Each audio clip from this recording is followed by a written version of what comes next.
Welcome back to the Protest Sports Network. This is your boy Tony, aka Protect, and I'm back with another video. If I get to easy teacher, glory to God. Our God right here right now, all God's open doors to pay with for all you guys in Jesus' name. Pray, man. Today's video, if I get into today's video, also shout out my guy WSH on the daily. Go follow him on Instagram. Go follow my man Ray. Over 20K on Instagram, and one of the biggest, fastest growing Instagram accounts regarding our wonderful Washington Commanders. And also go subscribe to my sponsee at Ballin and Burgundy podcast. Shout out my guys. Let's get right to today's video.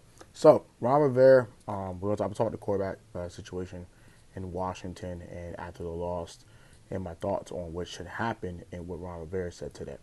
So, Ron Rivera said that we no change of quarterback going to the 49ers game. He said we'll stick with Taylor, and if we can get back to who we are, which our identity, then we'll be back to where we were before the loss against the Giants. All right. Let's get right to this. It should be a quarterback change. They should go out to Carson Wentz. I'm sorry. I don't care. Taylor lost at that game yesterday. And all this, we need to get back to identity. Well, that's on Scott Turner. You gave this man an extension. So, honestly speaking, I don't think Carson got a fair shake here. I think he definitely deserves to play again.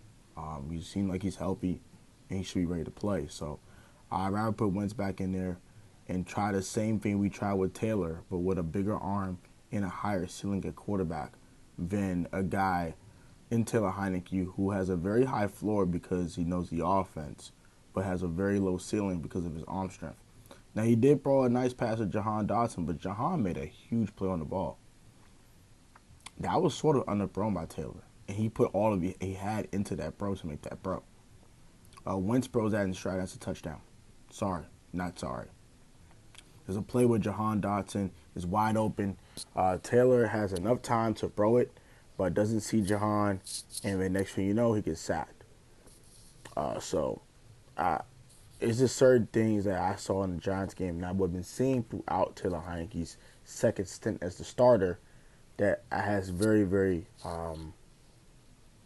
had me very trepided about him. Whenever I want to believe in Taylor Heinicke, and I'm ready to.